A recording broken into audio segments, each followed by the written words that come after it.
संकट फसल आए, सुरक्षित हो जाए। फसल बीमा से हर किसान अब आत्मनिर्भर हो जाए। संकट के समय प्रधानमंत्री फसल बीमा योजना किसानों के लिए वरदान है।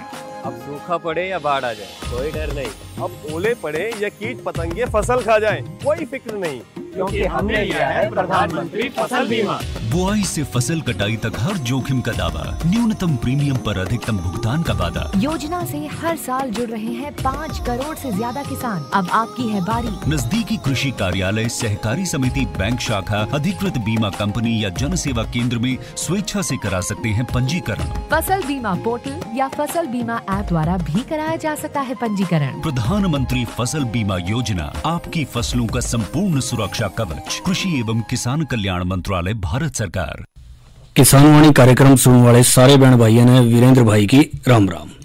किसान भाइयों, जैसा आप जाने हैं, आज है दिन मंगलवार और इस दिन हमारा कार्यक्रम रहा फोन इन, यानी फोन के माध्यम से आप स्टूडियो में उपस्थित विशेषज्ञ से संपर्क करके अपनी समस्याएं और सुझाव साझा कर सके हैं। और इसके लिए हमारा फोन नंबर रहेगा, किसान भाई फोन नंबर नोट कर लें, 01744221322। फोन नंबर एक बार फिर नोट कर लें, 01744221322। और हमारा आज का विषय है बेल वाली सब्जियों की देखभाल और विशेषज्ञ हैं डॉक्टर लीला बोरा जी, सहायक प्रोफेसर हैं, और इनसे बातचीत करेंगे गिरधारी भाई। और सबसे किसान भाइयों से ये अनुरोध है कि कृपया जो विषय है उसी से संबंधित जो है आप सवाल करें तो बेहतर रहेगा, जिससे कि आप अपनी समस्याओं का जो है एक अच्छा समाधान पा सकें। तो आओ चलें, करें कार्यक्रम शुरू। Phone in. किसान वाणी कार्यक्रम के सभी सुनने गिरधारी की राम राम। साथियों, दिन मंगलवार और इस दिन हम लेकर फोन इन, और फोन इन में हम चर्चा कर रहे हैं एक ऐसे विषय की जो जरूरी है समय परिस्थिति मौसम के हिसाब से। और आज उस कड़ी में जो हमारा विषय है वो है बेल वाली सब्जियों की देखभाल। बातचीत में हिस्सा ले रहे हैं डॉक्टर लीला बोरा, जो सहायक प्रोफेसर हैं हरियाणा कृषि विश्वविद्यालय कोल से। और जो आपका संपर्क सूत्र है वो रहेगा 221-322। जो साथी कुरुक्षेत्र तक बाहर के हैं या मोबाइल तक फ़ोन करेंगे तो उनके लिए STD कोड तो बहुत ज़रूरी है, और STD कोड है 01744, यानी 01744 221-322। ये हमारा संपर्क सूत्र रहेगा। वीरेंद्र भाई जी, गिरधारी भाई, जब तक डॉक्टर साहब आवें और हमारे बीच में बैठे हैं, बातचीत कर लें कि जो ये मौसम है, हाँ, खेत भी खाली हो गए हैं। बिल्कुल सही कह रहे हैं। जो गेहूं की फसल थी या रबी मौसम की फसलें थी, भाइयों ने तो उठा ली, बिल्कुल। ये खेत खाली हो रहे हैं और बूंदा भी पड़ गई कल, बिल्कुल। ये पिछले 1-2 दिन में देखा कई जगह तो अच्छा बरसे, आंधी भी आई। तो समझ लो एक तरह से खेत भी थोड़े से नरम से हो गए। बिल्कुल। तो जरूरी है गिरधारी भाई, किसान भाई जो हैं जैसे जैसे समय लगे खेतों की जुताई का काम शुरू करें, जिससे कि इन दिनों एक तरह से उसका सौर उपचार हो जाएगा। गिरधारी भाई, धूप पड़ेगी, तपेंगे खेत, कीड़ा कांडा खत्म होगा, खरपतवार नष्ट होगा। बिल्कुल। तो खाली खेत हैं तो उन अच्छी तरह एक बार इस पर बात ही दें ताकि काम चल जाए। लेकिन हम मुख्य बात पाएंगे सब्जियों की। हाँ बिल्कुल, वो अपनी बढ़वार की अवस्था में है, क्योंकि सब्जियों की इसमें जो मांग है ना वो बहुत ज्यादा हो जाए, और इसमें जो सब्जी भी बेल वाली ज्यादा है। बेल वाली सही है, कद्दू जाति की सब्जियां, हाँ, क्योंकि जो जड़ वाली सब्जी हैं वो तो बहुत कम है जी। इसमें तो आपने तोरी मिलेगी, घिया मिलेगा, ठीक है ना, कद्दू हो गया, टिंडो हो गया, चप्पन कद्दू हो गया, यानी जिसने आपको भी कद्दू वर्गीय कह लें, या फिर तरबूज है, खरबूजा है, ये भी अपनी अच्छी पैदावार कर रहे हैं, पैदावार मिल रही है। तो जरूरत है कि इनकी मुख्य सी बात कर लें, अभी किन किन चीज़ों की देखभाल की इनमें जरूरत पड़ेगी, पर सबसे पहले उसके ऊपर बात कर लें। ये तो आपने बिल्कुल सही किया गिरधारी भाई। देखो जैसा कि तापमान बढ़ रहा है, ये तो ठीक है कि पिछले 2 दिनों में थोड़ा सा मौसम में परिवर्तन हुआ है, ठंडक रही जी, पर तापमान तो ज़्यादा रही है, गर्मी का मौसम हो रहा है शुरू। बिल्कुल। तो हल्की हल्की सी सिंचाई तो करती ही रहे, ठीक है, नमी रहे जिससे खेतों में। और इसके साथ साथ आप जाने हैं तापमान ज़्यादा है, नमी बढ़ रही है, तो मौसमी खरपतवार भी बढ़वार करेंगे, बिल्कुल, कहीं भी जमेंगे। तो इसलिए जरूरी हो जाए है कि उनकी भी नड़ाई गुड़ाई जो है वो समय पे करते रहे। और मतलब भाई खरपतवार नियंत्रण की जहाँ तक बात है ना, यह सबसे ज़्यादा जरूरी है, क्योंकि जो कह रहे हैं किसी की रोटी कोई खा जाए। बिल्कुल सही कह रहे हैं आप गिरधारी भाई। आप खरपतवार नहीं निकालोगे तो भाई आप जो भी पानी जो खाद जो भी उन्हें दोगे आप। हाँ गिरधारी भाई, जो भी आपने बेल वाली सब्जियों की हम जैसा जिक्र कर रहे हैं, या कोई भी फसल ले लें, खरपतवार उसमें होगा तो उसकी बढ़वारी होगी तो रुक रुक सी का चलेंगे। बिल्कुल। और जो उसकी खुराक है, जो आसपास का खरपतवार है, वो कई बार देखा नहीं गिरधारी भाई, खेत में जाते जाते न्यू दिखने लग जा। अगर जो सा बीज बोया था, जो से पेडे बोए थे, वे तो तड़न दब रहे हैं, और जो बराबर वाले हैं खरपतवार, वो कबाड़ा जो है बढ़ता जा रहा है, चढ़ता जा रहा है उस पर। और कई बार सकन्यू जमा के बोया था, हमने बोया क्या था, क्योंकि वे भी उन्हीं पर के लग दिखने लग जाए, क्यों उनकी बढ़वार नहीं होती सही, खुल कर नहीं चलते। तो उसका कारण ये कि हमने खरपतवार सूरत नियंत्रण नहीं करे। हाँ, ये निराई गुड़ाई करनी, या जो शुरू में ही निकाल कर बाहर फेंक, हाँ, हल्की हल्की खुरपी निकालते रहे उनका। तो क्योंकि जो सब्जी है ना, ये वास्तव में बहुत कोमलो है। हाँ गिरधारी भाई, आप बिल्कुल सही कह रहे हैं कि ये जो है बिल्कुल सही है कि किस तरह से ये चल सके हैं, और उसी आधार पर आप देखेंगे कि जो बढ़वार कर रही हैं, जो ये बेल वाली सब्जियां हैं, उनमें जो मान लो तार चल पड़ा, दो तार चल गए, तीन तार चल गए, तो इस चीज का ध्यान रखें कि उनको सहारा भी देने की बहुत ज्यादा जरूरत है, और सहारा देंगे तो आगे चलेंगे। तो गिरधारी भाई, इन बातों का ध्यान रखते हुए जो है बेल वाली सब्जियों की देखभाल करना बहुत ज्यादा जरूरी हो जाए। हमारे बीच डॉक्टर लीला बोरा भी है, उनसे चर्चा कर लेते हैं। डॉक्टर साहब, बात कर रहे थे हम कि जो बेल वाली सब्जियां हैं, तो उनको इसमें मुख्य किन बातों की जो कौन सी देखभाल भी करनी है? जो हमने बेल वाली सब्जियां लगा रखी हैं,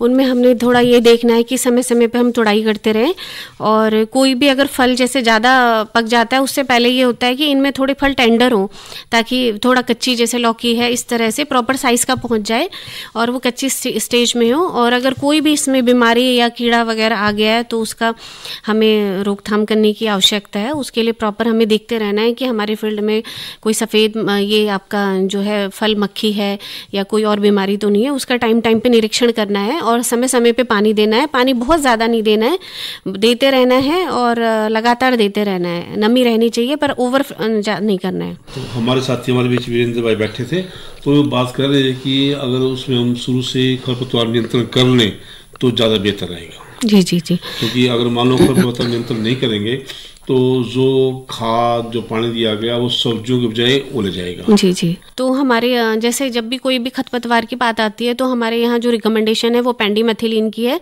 तो जैसे हम बिजाई कर लेते हैं, बिजाई के बाद जो हमारा पहला पानी होता है, पहले पानी के 2-3 दिन बाद हमने पेंडिमेथिलीन का एक स्प्रे करना है, 1 लीटर प्रति एकड़ के हिसाब से। और उसके बाद हमें लगभग 1 महीने के बाद हमें जो भी खरपतवार होंगे, एक निराई गुड़ाई उसके लिए आवश्यक होती है। तो उसके बाद जो बेल होती है वो खुद ही बेडों पे अपने आप इतनी फैल जाती है कि फिर आपको कोई निराई गुड़ाई की आवश्यकता नहीं होती है। और बेलों को है मोड़ना ज़रूरी होता है। अगर बेड पे लगी है तो अगर वो वाटर चैनल जहाँ पर पानी का आपका है उसके पास को जा रही है तो एक बार उसको मोड़ करके बेड के ऊपर लाना ज़रूरी होता है, आराम से उसको लाना है। तो सब बात आएगी कि जैसे आप तो 2 दिन से तो बरसात भी हो गया है, मौसम भी थोड़ा ठंडा हो गया, लेकिन वैसे गर्मी का मौसम है ये। तो ये तो अनायासक एकदम से बरसात हुई है, लेकिन रही तो गर्मी ही। तो इस गर्मी के मौसम में पूरे मई की हम बात करें तो पानी की कितनी मात्रा देनी पड़ेगी, कितनी आवश्यकता रहेगी? सब्जियों में जहाँ भी हो, सब्जियों में क्या होता है कि बराबर पानी चाहिए, थोड़ा थोड़ा पानी डालते रहना है, लेकिन लगातार देना है। ऐसा नहीं है कि एक बार ओवर कर देना है, तो उससे क्या होता है कि बीमारियाँ बहुत आ जाती हैं जी।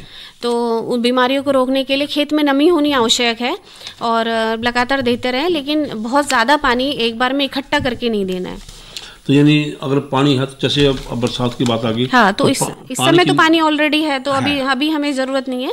अभी तो अच्छी बारिश हुई है, तो हम सब्जियों वर्गीय सब्जियों के लिए बहुत अच्छी है ये, तो इस समय हमें किसी चीज़ की ज़रूरत नहीं होगी। तो अभी थोड़ा सा रुक करके जब आपको लगे कि खेत में सिंचाई की आवश्यकता है तो उस समय पानी दें, और लगातार मतलब 5-6 दिन में एक बार, आजकल गर्मियों का मौसम है तो 6 दिन में लगभग एक बार आवश्यकता पड़ जाती है। हाँ, अपने खेत में मिट्टी के हिसाब से हमें अपना चयन करना चाहिए कि हमें कब देनी है। पहले एक फोन ले लें। जी जी, हेलो हेलो, हाँ जी, कहाँ से बोल रहे हैं? सालवन से बोल रहे हैं। सालवन से जी? हाँ जी, हाँ जी। नाम? पवन राणा जी। पवन राणा जी, कैसे हैं आप? ठीक। सब्जी में क्या क्या रखा आपने? तोरी लगा, क्यों तो फूल आ रहे जी, नीर नहीं आ रहे। एक मिनट, नहीं, एक तो आपने घिया ले रखी, एक आपके पास तोरी है? हाँ जी। तोरी में क्या समस्या आई? फूल आते हैं, गड़ जाते हैं, नीर नहीं बनता। फल नहीं आता? हाँ जी, हाँ जी। डॉक्टर साहब, इनके तोरी पे फूल तो आते नहीं, फल नहीं बनते। इसके लिए आपका जो उपचार है ये है कि इसमें जो बेल वाली सब्जियां होती हैं, इनमें लगभग जब छोटी होती है तो इनमें एक तो प्रूनिंग करनी पड़ती है। प्रूनिंग का मतलब जो ऊपर का इसका सिरा है उसको आपने थोड़ा सा, जो ऊपर का इसका टुक्का होता है उसे थोड़ा सा तोड़ना है। जो हमारी शाखा है उसको लगभग 2 मीटर में तोड़ना है। जो पहली शाखा से जो दूसरी शाखाएं निकल रही है ना, उनको भी 2 मीटर में थोड़ा सा तोड़ देना है ऊपर से, और जो तीसरी शाखाएं चल रही है उनको चलते रहने देना है। क्योंकि इसमें क्या होता है, जो पहली और दूसरी शाखाएं होती है उसमें नर फूल बनते हैं ज़्यादा। इसमें जो नर फूल होते हैं उनको तो झड़ना ही होता है, और जो मादा फूल होते हैं वही आपके फल में बदलेंगे। तो इस तरह से आपका जो है फल आपकी संख्या में बढ़ेंगे। एक तो आपने वो करना है, दूसरा आपके खेत में प्रॉपर नमी होनी चाहिए जिससे कि मादा फूल की संख्या बढ़ती है। और तीसरा यूरिया की खाद जो है वो जितनी हमारी रिकमेंडेड डोज है, लगभग आपका 20 किलो नाइट्रोजन प्रति एकड़ के हिसाब से है, उसको यूरिया में आप उसके हिसाब से लगभग 45 किलो आपका 45 किलो यूरिया प्रति एकड़ का पड़ेगा। उससे ज़्यादा हमने नहीं देना है। अगर ज़्यादा यूरिया दे दें तो भी नरफूल ज़्यादा आएंगे, और अगर तापमान ज़्यादा होगा तो भी नरफूल आएंगे। तो उससे क्या होता है कि हमारे जो फूल होंगे वो झड़ेंगे। जो नरफूल है, सिर्फ जो मादा फूल होते हैं इसमें उन्हीं से फल बनेगा। तो ये आप इसका ध्यान रख सकते हैं। पवन जी कुछ और सवाल? बस जी ठीक है।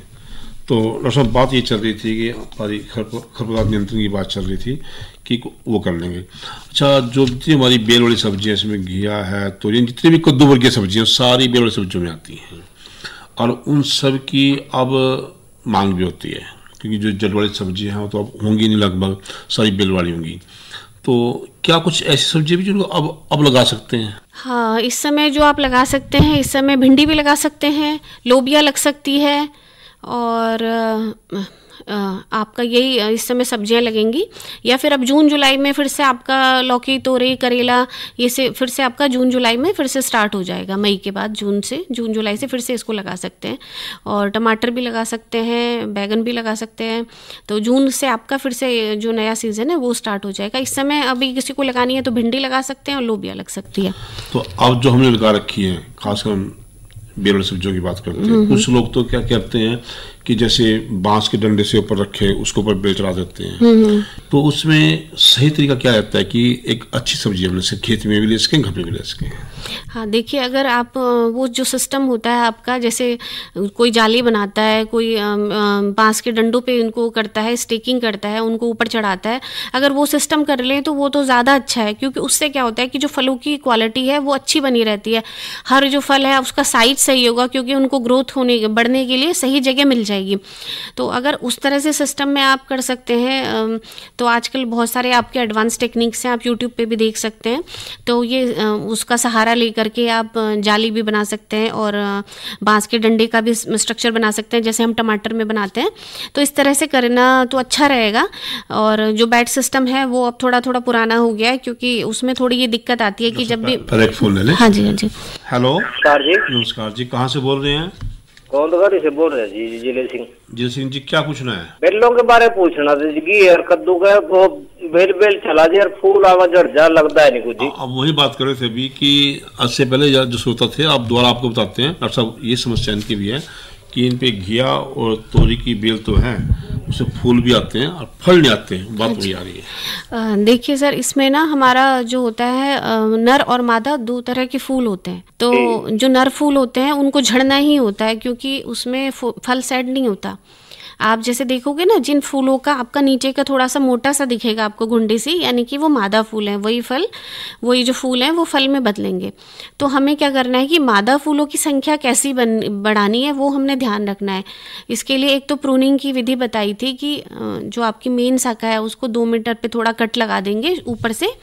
फिर जो दूसरी शाखा है उन्हें भी लगभग 1.5 से 2 मीटर पे कट लगा देंगे। और तीसरे नंबर की जो शाखाएं होती हैं जो दूसरी शाखाओं से निकल रही है उन्हें हमने बढ़ने देना है, क्योंकि जो मादा फूल हैं वो तीसरी वाली शाखाओं पे ही अच्छे बनते हैं। तो इस तरह से भी आप प्रूनिंग कर सकते हैं। दूसरा एक हमारे में विधि है, आप जो आपके ग्रोथ रेगुलेटर्स होते हैं उनका स्प्रे कर सकते हैं। वो 2 से 4 जो पत्ती होती है हमारी सब्जी पत्ती होती है उसका स्प्रे तब करते हैं। इनका सवाल है, ग्रोथ रेगुलेटर क्या होता है? हाँ जी, ग्रोथ रेगुलेटर ऐसा केमिकल होता है जिसको हम पानी में मिलाते हैं। पानी में मिला के इसको पहले हम मिक्सचर तैयार करेंगे, उसको पानी में मिला करके उसका स्प्रे करेंगे। जैसे हर फसल के लिए अलग अलग ग्रोथ रेगुलेटर होता है। जैसे अगर आपने तरबूज लगाया है तो उसके लिए GA3 होगा, और जैसे आपने तोरई लगाई है उसके लिए एथरल होता है 100 ppm 100 ppm पे। 100 ppm का मतलब है कि 4 ml आपने एथरल लेना है, उसको 20 लीटर पानी में मिला करके और पूरे जो आपकी बेल है, जबकि वो 2 पत्ती वाली अवस्था है, उसमें उसको स्प्रे करना है।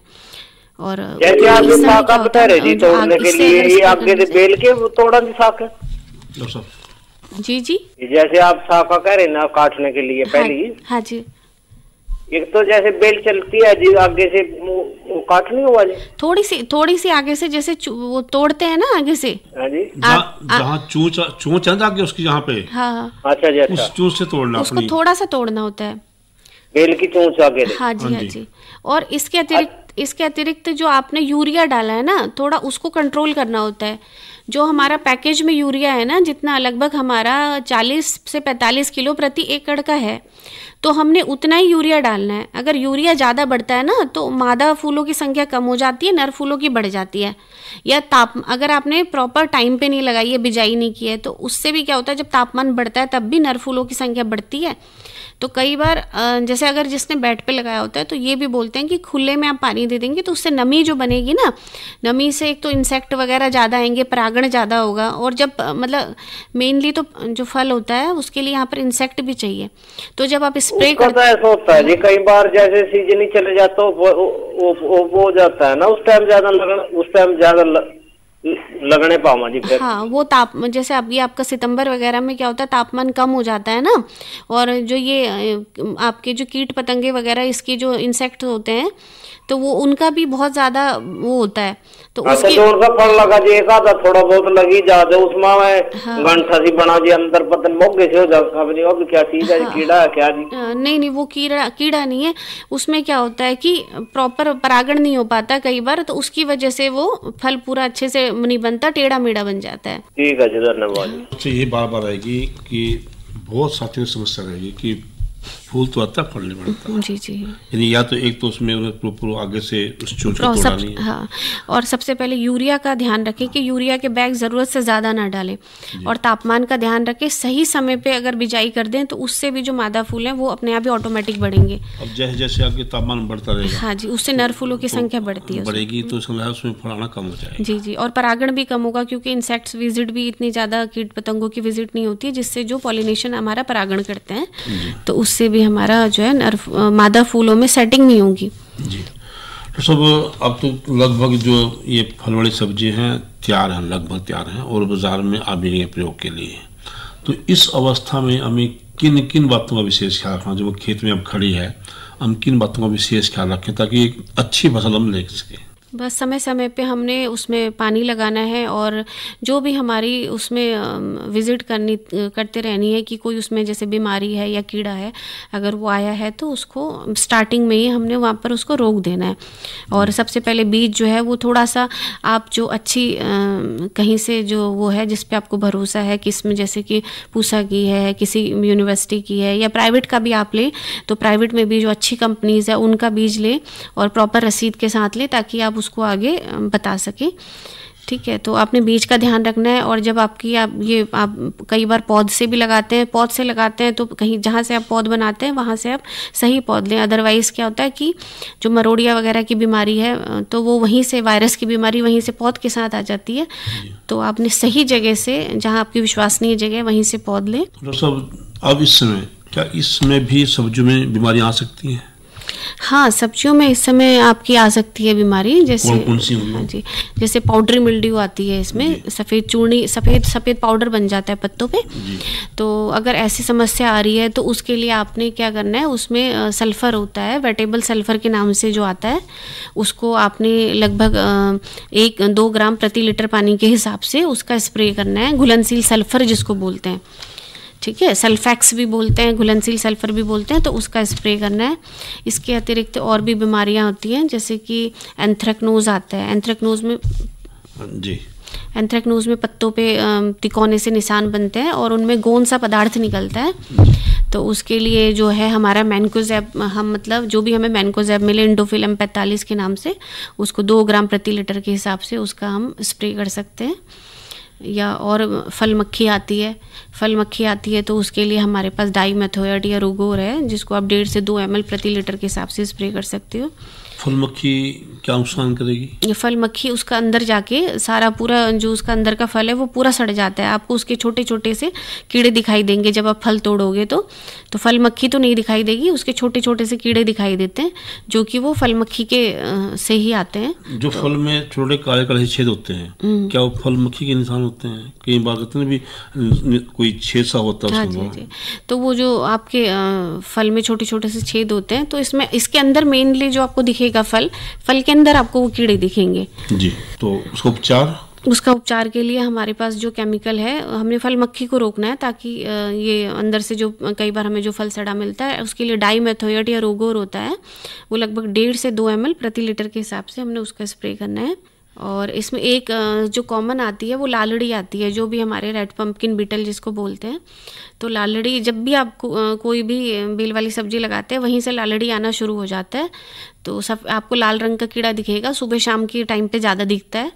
तो हमने इसका स्प्रे भी सुबह शाम ही करना होता है। इसके लिए हमारा जो पैकेज में रिकमेंडेशन है वो साइपरमेथ्रिन के नाम से है। तो अलग अलग कंपनीज का अलग अलग होता है, कई जगह सुपर किलर के नाम से आता है, कई जगह कुछ, लेकिन कंपाउंड साइपरमेथ्रिन है। तो ये जो साइपरमेथ्रिन है ये लगभग आपका 60 ml लेना है 1 एकड़ के लिए। और अगर इसका कॉन्सेंट्रेशन 25 EC है तो 25 EC है तो 60 ml प्रति लीटर के हिसाब से प्रति एकड़ के हिसाब से हो जाएगा। और अगर उसको 10 EC का मिलेगा तो आप उसको लगभग 150 ml प्रति एकड़ के हिसाब से उसका स्प्रे करना है, जिससे लेकिन लालड़ी का स्प्रे सुबह या शाम को ही करना है, दिन में नहीं करना। दिन में करने से कुछ नुकसान? क्योंकि दिन में वो आता ही नहीं है ना, सुबह और शाम के टाइम पे ही इंसेक्ट की विजिट होती है, तो इफेक्टिव होगा वो करना। ये सूरज छिपने के बाद? हाँ, जैसे 4 बजे के बाद कर सकते हैं, सुबह 6 बजे से 8 बजे के बीच में कर ले तो अच्छा रहता है। तो इससे में अच्छा रहता है, इफेक्टिव होता है। और कोई कीट इसके अंदर आता हो? मेन तो इसमें लालड़ी और सफ़ेद मक्खी ज़्यादा परेशान करती है। कई बार थोड़ा बहुत एफिड्स वगैरह भी आ जाता है, जिसे चेपा कहते हैं, तो वो इसी से डाइमेथोएट या रुगोर जो है हमारा उसी से कंट्रोल हो जाता है। तो डॉक्टर साहब ये तो बात हुई कीट की, क्या कुछ बीमारियां भी आती हैं इसके अंदर? हाँ, बीमारियां ये बताई थी आपको, सफ़ेद चूर्णी थी और एंथ्रेक्नोज थी, और इसमें एक डाउनी मिल्ड्यू भी आती है जब मौसम थोड़ा सा बारिश का हो जाता है, नमी का हो जाता है। इसमें पत्तों के नीचे ऊपर तो आपको ऐसे तिकोने से निशान दिखेंगे पीले नारंगी रंग के, नीचे के ऊपर बैगनी रंग का दिखता है कुछ पाउडर सा। तो इसके लिए भी आप मैनकोजेब का स्प्रे कर सकते हैं। और जैसे कभी पेड़ आपके पौधे छोटे होते हैं तो तना फटने आता है, नीचे से जो तना है कॉलर जिसको होता है जड़ के पास का, वो फटने लग जाता है और वहाँ से गोंद जैसा पदार्थ निकलने लग जाता है।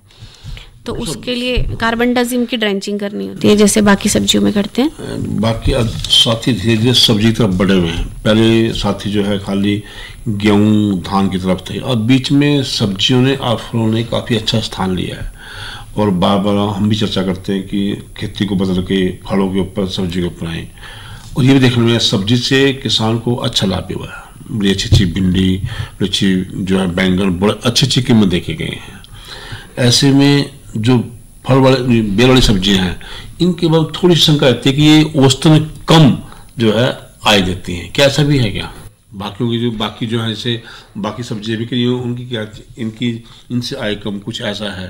क्योंकि आमतौर पर हम देखते हैं अब तो घिया तोरी की मांग बहुत हो गई है, पहले घिया तोरी की मांग नहीं थी, लेकिन धीरे धीरे जैसे लोग जागरूक हो रहे हैं उन्होंने देखा कि इनकी मांग बहुत है। लेकिन ये घरों में भी लगाई जा सकती हैं। तो एक नई विधि आई थी कि घर के अंदर ही जैसे कोई गमला लिया, उसके ऊपर लंबा सा डंडा गाड़ दिया, क्या ऐसी भी कोई तरीका है जिसमें बेल उग जाए? हाँ जी, आप जैसे आजकल का सिस्टम है हाइड्रोपोनिक्स का है, बिना मिट्टी के भी आप लगा सकते हैं अपने घर में। इसका न्यूट्रिएंट सॉल्यूशन आता है मार्केट में, उसको पानी में मिला करके आप उसको उससे भी लगा सकते हैं। आजकल जो आपका बिना मिट्टी वाली जो खेती होती है, वर्मी कंपोस्ट और ये परलाइट वर्मिकुलाइट और और ये आपका कोकोपीट मिला करके जो मिक्सचर आता है उससे भी लगा सकते हैं अपने घर में। तो कल्टीवेशन मिट्टी में भी कर सकते हैं, छत पे अपने रूफ टॉप गार्डनिंग में, और उसमें भी कर सकते हैं, हाइड्रोपोनिक्स पानी के मीडियम से भी कर सकते हैं। तो आजकल बहुत सारे टेक्निक्स हैं जिससे आप कर सकते हैं। और पहले इसका ये था कि पहले मांग कम थी, क्योंकि पहले इतना नॉलेज नहीं थी कि इस सब्जी में क्या क्या है। जैसे किसी भी डॉक्टर के पास जाओ तो लौकी बोलेगा ही बोलेंगे, तोरई ही बोलेंगे, क्योंकि हमारा स्टोमक जो होता है उसके लिए बहुत ज़्यादा ये सूदिंग होती है, बहुत ज़्यादा डाइजेस्टिव होती है, ईजी टू अच्छा डाइजेस्ट हो जाता है इससे। तो अब इन सब्जियों की डिमांड है, जैसे पहले बैगन की नहीं थी, अब जैसे जैसे पोषक तत्व उसके बारे में पता चला है तो अब उनकी डिमांड्स बढ़ती जाएगी। बैगन का नॉर्मल मजाक होता है बेगुना, ठीक है ना, अब उसकी मांग बढ़ गई, अब उसकी हाँ, तो जैसे जैसे पोषक तत्वों का पता चलता है तो वो उस तरह से सब्जियों की डिमांड बढ़ती है। जैसे पहले अपने ब्रोकली नहीं खाते थे, अब जैसे जैसे किसी चीज़ की नॉलेज बढ़ती है तो यानी इसमें काफ़ी अच्छे पोषक तत्व होते हैं इन सब्जियों में। चलते एक दो सवाल और हैं कि जैसे हमने पहले इनकी खेती कर ली, बीज भी लगा दिया, बीज उपचार भी कर दिया, कि इस समय में इनको कितनी बार पानी की आवश्यकता पड़ेगी या कितनी खाद की आवश्यकता पड़ेगी? जैसे हमारी जो भी बेल वाली सब्जी होती है, ये इनको जो खाद होती है उसकी बहुत ज़्यादा ज़रूरत नहीं पड़ती है। लगभग 20 किलो आपका आप किसी भी फॉर्म में ले लें, अगर यूरिया पड़ेगा तो आपका 40 से 45 किलो यूरिया पड़ जाएगा। और आपका 10 किलो आपका फास्फोरस 10 किलो का मतलब हो गया आपका लगभग 20 किलो आपका 20 से 25 किलो आपका DAP के फॉर्म में अगर हम लेते हैं तो। और आपका जो पोटास है लगभग वो 15 किलो आपका पोटास इस क्रॉप के लिए काफ़ी होता है प्रति एकड़ के हिसाब से। इससे ज़्यादा इनमें नहीं ज़रूरत होती है, तो इससे ज़्यादा हमें इसमें लेने की ज़रूरत नहीं होती है। तो आपका जो यूरिया है वो तो हम पहले पूरा आधा हम एक बार में ले लेंगे, यानी कि हम 20 से 25 किलो एक बार में ले लेंगे। जो बचा हुआ यूरिया है वो हम बाद में 2 बार हम जब पानी लगाएंगे 1 महीने के बाद उस समय ले लेंगे, फिर 45 दिन के बाद फिर ले लेंगे। तो पानी के बाद हम यूरिया डाल सकते हैं, उससे हमारा ठीक रहता है खाद का। और जो भी हमारा तापमान होता है उसके हिसाब से हमें अपना पानी देखना पड़ता है। तो डॉक्टर लीला बोरा, आप हमारे स्टूडियो में और आपने हमारे किसान साथियों को बहुत अच्छी जानकारी दी, इसके लिए बहुत बहुत धन्यवाद। धन्यवाद। तो ये तो भाई सुन रहे थे कार्यक्रम फोन इन, और विषय था बेलवाड़ी सब्जियों की देखभाल, और हमारी विशेषज्ञ थी डॉक्टर लीला बोरा जी, सहायक प्रोफेसर, और उनसे बातचीत कर रहे थे गिरधारी भाई। इधर इधर इधर हम बोल रहे हैं तेरे बीजू का पुतला बोल रहा है। पक्षियों से तो हम खेत को बचा लेते हैं, पर इन घातक रसायनों से कैसे बचाएं? मतलब? देख बेटा, तू जो ये अंधाधुंध रसायन मिलाता है ना, मिट्टी की सेहत बिगड़ने लगी है, और जब माटी ही कमजोर पड़ जाएगी तो उपज कैसे सेहतमंद होगी? अरे पहले ऐसा नहीं था, पूछना अपने बड़े बुजुर्गों से, कैसे फसल लहलहाती थी, शुद्धता झलकती थी। हाँ, माटी भी तंदुरुस्त और लोग भी। अरे अब पहली वाली बात कहाँ? पर अब तो सब यही डाले हैं। सब नहीं, आज भी लाखों जागरूक किसान परंपरागत विधि से फसल उगा रहे हैं, खर्चा कम और उपज की कीमत भी बेहतर पा रहे हैं। सच है? रे बेटे, एक्सपीरियंस से बता रहे हैं, धूप में बाल सफेद नहीं किए हैं। हाँ। ठीक है भाई, मैं भी आज से जैविक खेती शुरू करूंगा। माटी से प्रेम की परंपरा है, परंपरागत खेती। इस कार्यक्रम के प्रायोजक थे कृषि एवं किसान कल्याण मंत्रालय, भारत सरकार। और इसी के साथ हमारे आज के किसान वाणी कार्यक्रम का समय समाप्त हुआ। तो वीरेंद्र भाई और गिरधारी भाई ने इजाजत दो। अच्छा भाइयों, राम राम।